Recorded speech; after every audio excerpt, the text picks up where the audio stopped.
Good afternoon, good morning, good day.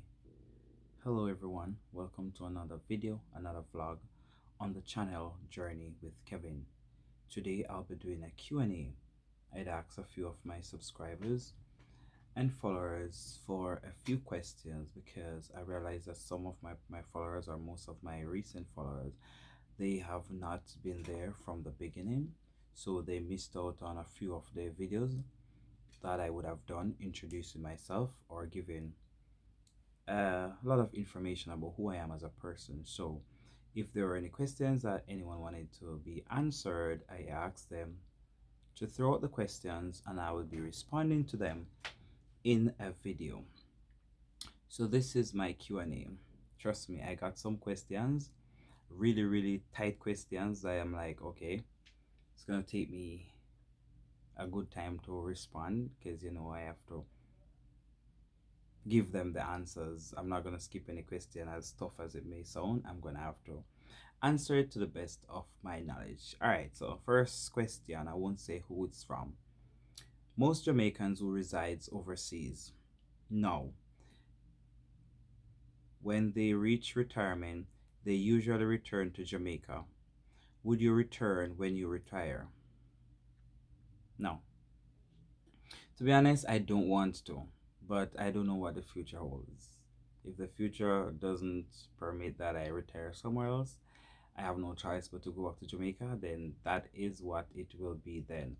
But if I have a choice, if I have a say, I don't want to go back to Jamaica to retire. I rather retire here in Canada or go to a different island and start over. When I say start over, like open a business there and just be there to watch my business grow.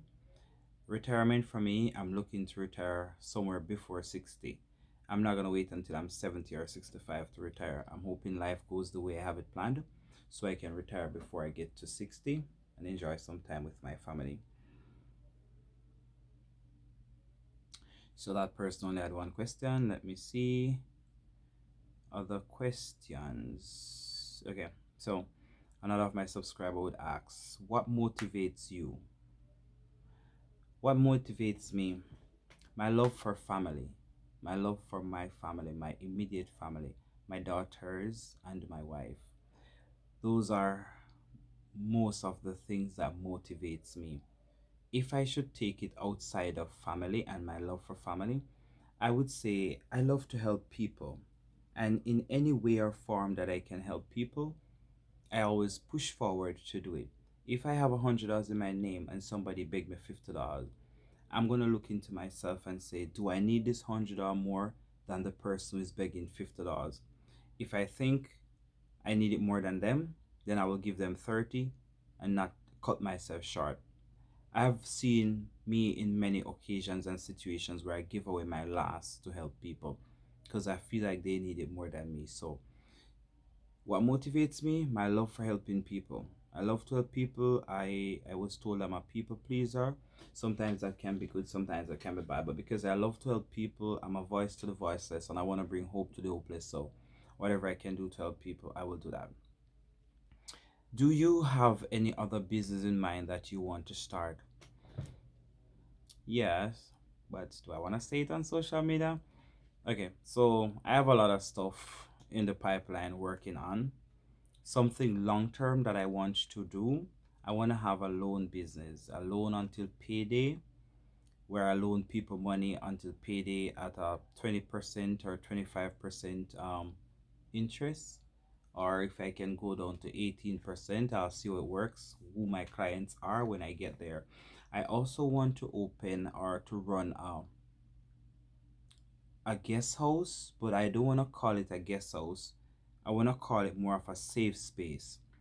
This guest house is something I've been thinking about for the past 5 years, and I know it's going to happen because I believe in me and I always push forward whatever I want to happen. I normally work towards it. I want to have a guest house for LGBTQ people and anyone else who is LGBTQ friendly. You don't have to be a part of the community, but this guest house, I want to have it in the islands so when people want to take their vacation, they feel safe when they come to my resort or my safe space and chill. The idea is to have a big enough pool, If we don't have access to the beach, if I don't get near to the beach, then I'll have a big enough pool and a splash park. I'm also hoping I can have like a banquet hall or a dining room or something. So if they want to have parties, weddings, anniversaries, whatever celebration, I'm thinking somewhere along 5 to 10 bedrooms, nothing too big. I'm hoping that I'll be able to live on the premises so I can manage my business from day to day. I'll be my own receptionist and my own cashier. I don't care. That's what I want to do when I get to 60 years of age or before. Period. Next questions. As a parent in the LGBTQ community, what do you say to people who says that your child will become gay because of the environment or because of their environment? They say children live what children learn, but I don't always believe that to be true. My parents are heterosexual. They're still married and living together over 40 years. They were married before I was born and I'm 39, and they're still together. Is their relationship perfect? No, but they're still together. So if children live what they learn, then I would not have gone through my life living as a lesbian and now I'm a trans and I love women when people would not agree with the life that I live. But I will say to them, to each his own. My child doesn't have to turn out to be a part of the LGBTQ.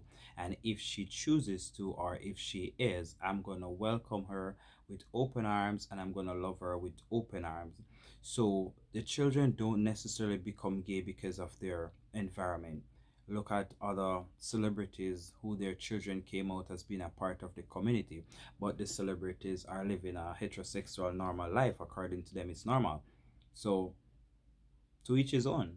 I don't really have much more to say on that because people put people in boxes, and this is why society is the way it is. I wish people just let each other live and just live and let live. I don't see why they want to put people in boxes to say that this is going to happen and that is going to happen because you are who you are. Your kids are going to follow in your footsteps. Not always. I was a police and my daughter is not interested in becoming a police. My parents are Christians and other of my siblings are not Christians. So to each his own. At what age did you know you were different? From very young. From I was going to kindergarten, basic school as we would say, I noticed that I wasn't doing the things that the girls would want to do. I never craved towards doing the girly stuff as society would say. When my sisters were busy playing with the dollies and cooking and cleaning the house, I was busy out with the boys, playing the marbles, playing gigs, gun wars, hide and seek, making skate and dutchie and cat and all them stuff there. Go bush with the cutlass, go look the wood and dig the yam. That was me. I was very masculine from very early, so I know I was not the girl people think I am. I hope I'm answering your questions. Next question. How do you feel about being with a woman or who is not from the LGBTQ community, but she chose you? If I understand your question correctly, because this seems like two parts to it, how do I feel about being with somebody who is not a lesbian or a part of the community? When I was a lesbian, or when I was living under the umbrella of a lesbian, I've dated lesbians and I've dated straight women. Straight women see me for the man in me. They fall in love with the man in me and not the woman in me. So it was easy to be in a relationship with them because they call me their man, their husband, their boyfriend. They don't address me as a female, none at all, never. Even when I was with lesbians, I always tell them I'm not about the female pronouns and titles, so they also would adjust to the masculine pronouns, titles, and adjectives. So it was easy for me. So how do I feel about it? I'm okay with it. Like right now, I'm not dating lesbians, and if Tasha and I should break up, which I don't think we will, and I hope we don't, because I really love her dearly, and I want to see this go through, till death do us part kind of vibes.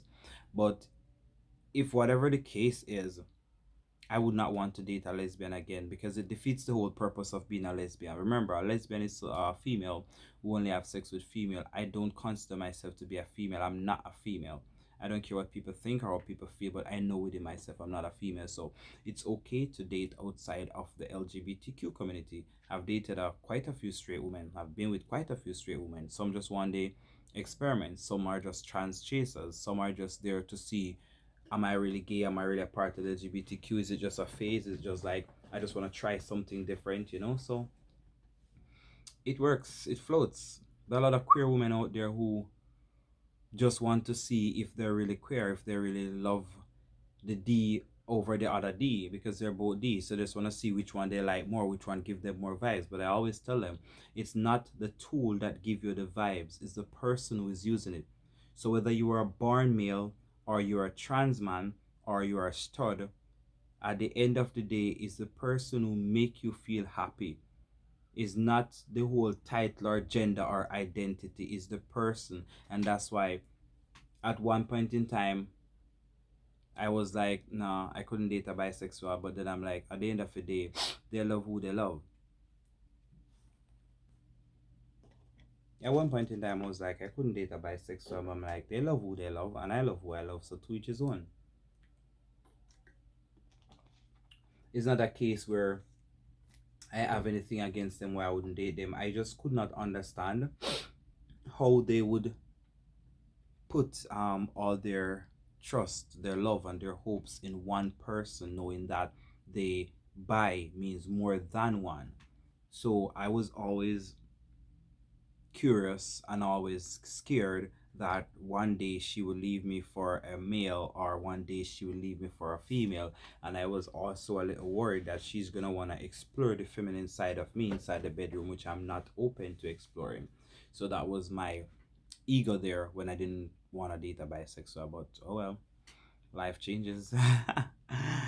All right, so if she chooses me and she wants to be with me, of course I'm gonna be with her, as long as she's gonna be my ride or die and be there for me through thick or thin and not just hype me up and then run away and leave me. Alrighty, next question. How did you get your name Kevin? That's a long story. That's a long story. I'm not gonna disclose all of it though, because for privacy reasons, the name came about through my mom, unknown to her. It came about through her. So it came about based on a conversation we had because she was telling me at one point in time she when she was pregnant she was hoping for a boy because based on how the family runs, there's like five boys, then three girls. Well, I would say two and a half girl, and then two boys. So I would have been the last of the girls before the last two boys. So when she was pregnant with me, she was expecting a boy. She thought it was going to be a boy based on the signs that she was having during pregnancy. But then the girl came out. So I was like, okay, if it was a girl, if it was a boy, what would you call the boy, whatever? She never really want to entertain the conversation. She kind of just leave it like that. So I'm like, okay, the father, my name is Carlene. I'm going to work with either Carl or Kevin because that was what my girl name was. Carlene. So I'm like, I would either work with Carl or Kevin. Um, a friend of mine one day said to me, "You look like a Kevin." When I shared the story with him, oh, that person is now deceased. His name was Carl. May his soul rest in peace. I met this gay guy when I came to Canada. About a week after being here, I met with him, and he told me his name was Carl. And then I was like, I'm trying to figure out which name I'm gonna use. Am I gonna use Carl or Carlene? And he said, well, I'm Carl, and the two of us not gonna be a Carl, so you look more like a Kevin person, so take Kevin. Somebody else take Kevin. Basically, I think that would have been most of how it came about. Apart from the other part, I won't say too much about the conversation with me and my mom. Anyways, how's your relationship with your mom now after your surgery? That's a question I would have loved to say pass, but my relationship with my mom has never changed, to be honest, because I love my mom dearly. She's like my go one person. Or other than Shay, Shay's like my go one, but my mom would be like my go one because we talk every day. There's hardly a day that we don't speak. Speak doesn't mean we have to talk on the phone. We text, we WhatsApp every single day. We WhatsApp. Not a day goes by and we don't WhatsApp. Because from I came to Canada, I like when we were in Jamaica, I would go and visit her very often. Wasn't living with her, but I would visit her every week. I make sure she get her groceries and whatever. Always taking care of her, paying all her bills or most of it, because I had access to money. So I'm always like just trumping out money, take care of who we need to take care, and I'm always helping people. Long story short, I came to Canada and decided, I'm gonna send her a smartphone so she can WhatsApp me because for her to text me and me to text her is costing me too much from here. Because sometimes she can't afford to call me, so she would send a text and say, "I'm low on credit, just checking in on you to say hi, I love you, blah blah blah." That's mama. So I decided to send her a phone so she can WhatsApp me. So what I did, After I sent her the phone, I paid for the unlimited plan for her every month. It comes from my bank account every month. My mom's phone bill is paid. So she have the plan where she can call internationally. She can call two numbers in two international numbers, and then she can call Jamaican numbers, unlimited calls and unlimited texts, and she get about 10 gig data for the month. So I pay like almost 40 Canadian dollars for a phone bill every single month. So our relationship was like that, and it still is. About my surgery, I told her about my surgery in parables. She knew I did a surgery. She wasn't sure what surgery I did because I told her like I cut the flesh from underneath my arm. I never wanted to talk about my surgery prior to going into surgery because I didn't want to have PTSD. I never want to have the pre-traumatic stress disorder, the pre. I never want to have the pre. When I came out of surgery, I did not want to have the post. So it's something that is never easy to talk about with your parents because they already don't understand why you're transitioning. For some point, it took her a while to understand that I was a lesbian, and then she was like, God didn't make you like that, and she's always praying for me to change. I'm always saying to her, when you pray to God, be careful what you pray for, because you're praying for me to change, and you don't realize that I am changing into the man who I want to be. So when you're asking for me to change, you're thinking that I'm gonna change back into being a woman. No, that's not the change I want. So you praying for me to change, God is giving me the change that I want. So you're asking for one thing, I'm asking for something else. But at the end of the day, we're both asking God for changes. So I'm satisfied with the changes I got. I don't know how satisfied she is. But we still talk every day. She eventually found out now that I did my top surgery, and I spoke to her about it. She's like, "Why did you do that?" I said, "Because this is who I am, and I want to be happy. You live your life and you live happy. You live for you. You never live for me. I understand that you gave us the life that you could afford, but at no given time did you like want to say, what if I should say to you, leave daddy, he's not good for you, walk away. You wouldn't listen. You live your life for you. So I have to live my life for me, and this is my life. So love all of me or none at all." And she said to me, "Well, you're my child. Whoever, whatever you want to be, I have no say in it. You live miles away. So just be careful and eat right and remember to pray. You and God we have out the rest." So that's where it's at. So I'll say our relationship never really changed because she don't really talk about it because I tell her I don't want to talk about it. My sexuality, my gender, my surgeries, my transition is not up for discussion anymore. People who want to talk about it, learn about it. Tell me you want to learn about it. It's not something I want to talk about where you're going to discriminate, criticize, or make your ridiculous comments or still trying to change me from a what one of my brother did say. He wants to have a talk with me, but I must be prepared to have to go deep because he's gonna have the conversation from an opposition point of view. All know me not answer the phone call, you know. I tell him don't come with that. If you're gonna call me to act as an opposition, I don't need that in my brain space. Period. Next question. I think I have about four more questions. Okay. So one, what's your biggest fear in life? My biggest fear in life, I think my biggest fear in life is death. I don't think I want to die. And if I should have a choice or a say in death, I would want to wait until I'm old to die because I want to live my life as me. Some people die and they never get a chance to be themselves. They've been stuck in the heterosexual world, living with men, knowing that they don't love men. But because this is what society wants, this is what family says is right, and this is what society wants, then you live your life like that. I'm finally getting the chance to live my life as an open trans man, having my own family. I want to live and see my family grow. I want to see my daughters grow up and get married if they choose to get married to whoever. I want to see them go through college if they want to become Christians or be persons going to church every day, whatever. I want to be there for them to see them grow up. I don't want to die early and not and have my kids live without me. That is would be my greatest fear, dying. I'm afraid of dying. Question two, from the same person. What's your view on couples in a loveless marriage? Couples in a loveless marriage.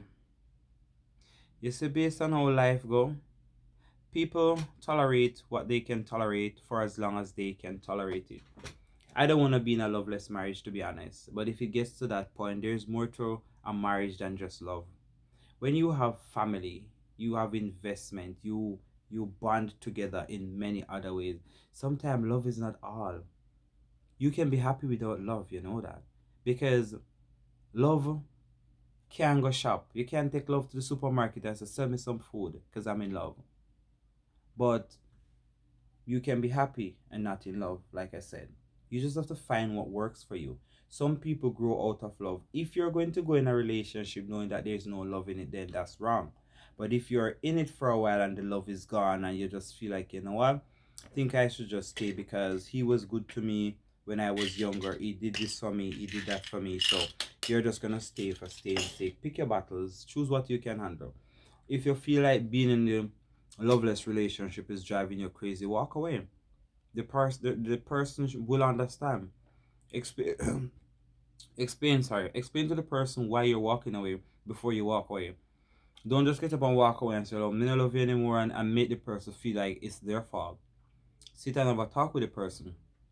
Honey, you know we've been together 5 years, 10 years, 3 years, a year. I'm not feeling the love for you. I got married to you because I feel like it's the right thing to do. Society says this, I said that, we have kids, I have kids, I wanted your help, I needed this, I needed that. But the more I try to love you, it's not working anymore. So I think you deserve to be with somebody who love you. I tried, but it's not working. Don't left the man for your next man, you know, and don't left the woman for your next woman. You cannot have a relationship inside of a relationship. The time you're gonna take to invest on finding somebody else, you could invest that time on trying to rekindle the love or trying to work up on loving the person you're with. If after you're done putting all that energy, things are not changing and you let the person know it's not working out, then you break up and go find somebody else. So many times people left persons and said the love not there, the love gone, and 2 weeks later them all over social media they're in love with somebody else. Don't be. Even if that's the case, give it at least 2-3 months before you start blasting over social media. Because the person who you just break up with will be hurting, still hurting, especially if they were still in love with you and you're not in love with them. So you don't want to just run all over social media and start pose up with your new girl, your new man, your new woman, your new trans, and hurt the person you're with feelings, because then them gonna feel like, where was I when all this was happening? How you fall in love so quick? You know what I mean? So that would be my advice or my view. It does happen. People are in relationships for different reasons. Pick your battle, choose your struggle, and see what you can handle. Alright? I think I'm done to my final person. I just read them in the orders that they came. Other persons sent me their questions, but I switched phones. As you will see in my video I uploaded previously, my wife got me a phone for Christmas. The country was planning to go in lockdown. Well, we are already in lockdown starting Monday. So on the weekend, my wife took me to get a phone for my Christmas, just in case the phone stores are closed closer to Christmas and she will not get the chance to get me the phone again. She decided to go and get me it from early. Thank you, wifey. So I'm a full of her, so now get yourself a good wife like mine. So some of the questions are left in the other phone, WhatsApp, and because I transfer this stuff over. So yeah, this is my new phone. And as you can see, my blurb, don't touch. This is my new phone. It's the S20 FE, and trust me, it bad. So my final questions before I wrap up. One of the questions says, since your channel is all about helping people, do you think you will ever venture into fundraising or any other financial related assistance to help trans persons with surgery? That's a good question, because I don't know how many persons read my descriptions when I post my videos. Some of my videos you would see in my description, I'm asking people if they want to donate to my channel, as my channel is all about helping people. I normally have it in some videos depending on my mood. Sometimes it's in the bottom of the video, sometimes it's in the top, just in case somebody sees it. I've always been helping people out of my pocket. There's so many people I've helped. There was a person who wanted to start transitions in Jamaica, and he didn't even have the first dollar to get his bottle.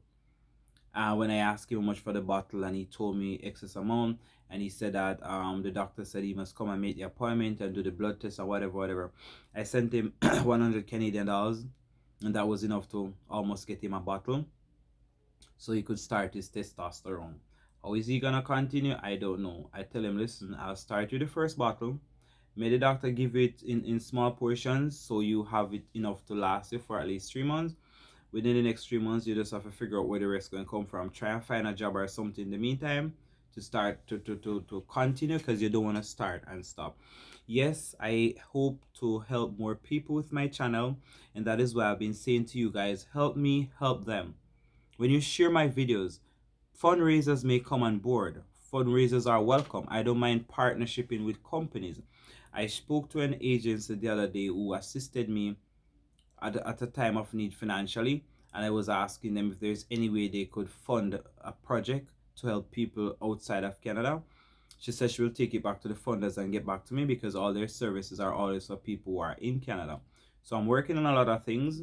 Just pray for me that all the things come through, because I want to help people. The other day I shared a GoFundMe account. A trans man wants to do surgery in December. I shared the GoFundMe account. I'm hoping that some people come on board and help him with some money to fund his top surgery. So yes, I want to help people to do their top surgery. If my YouTube channel is not able to make the money to help them, and I'm in the position to contribute from my savings, I'm willing to do that too, because like I said, I don't pay tithes and offering anymore. I help people who need my help. Sending 10,000 us to church for them putting in the pastor pocket, nah. After my pastors do me now.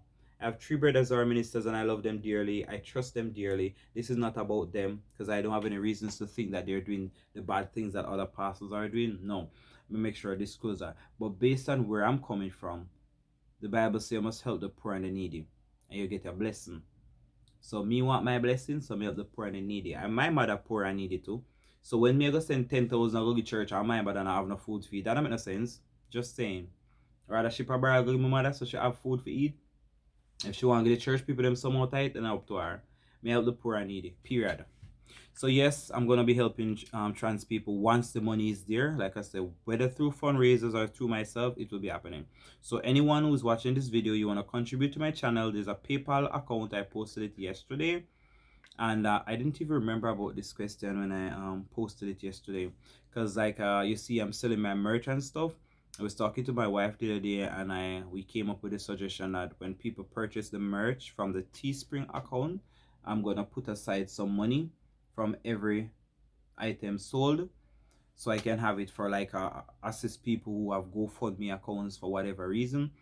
Like if your child is sick and you need to do a surgery or something, I can assist you. Like I've been helping people. There's so many persons who can come on my videos and testify that they've received financial contribution from me already out of my hard work money.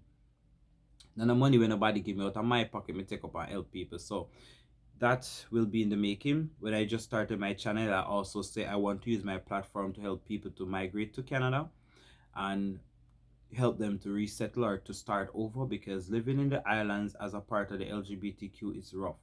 So who can afford to leave the islands? I would suggest that you do. Whatever programs you can go up on or come up on, seek them out. Seek them out. I'm working on a few things too. I hope for the new year I'll be able to tell you some more about that.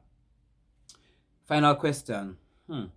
Why did I save the best for last? Not, I don't mean that in the wrong way. I mean in the more challenging questions were accidentally left for last, because these messages came in like, if you would look at my WhatsApp, no, you're gonna see people their name. The messages I'm scrolling down and reading, and when I reach to the final one, I realize that are the big bad buzzer ding dong bang bang question them. So, final question. Being a counselor, how would you advise a parent whose teenager has come out as trans? I spoke about this in my live video with Pink Flex Radio a month ago, when I made reference to Gabriella Union's daughter who came out as a trans, or the son who came out as a trans and is transitioning into a girl. What advice would I give to parents? Love your child. He or she, the person, non-binary, that child is already yours. Whether you come out as a trans, or you come out as a gay, or a lesbian, non-binary, queer, love your child. Parents are afraid of loving their kids when they come out as a part of the LGBTQ, because they are afraid that society will judge them. Parents are afraid to deal with the embarrassment that goes with having a gay child. The child is already yours. Remember, when you did not fail your child, why the child become gay? You did nothing wrong, why the child become gay? How you can help is to be there for that child and love that child. You only fail that child when you fail to love them because of who they are. Love me for who I'm at. Love me for who I am and not for who I am not. Love me for who I am and not love me for who I am not. If I should end right now, these are my words to parents. Love your kids regardless of who they are, not who you want them to be. Until next time, until next video. This is your boy, Journey with Kevin, and I am out.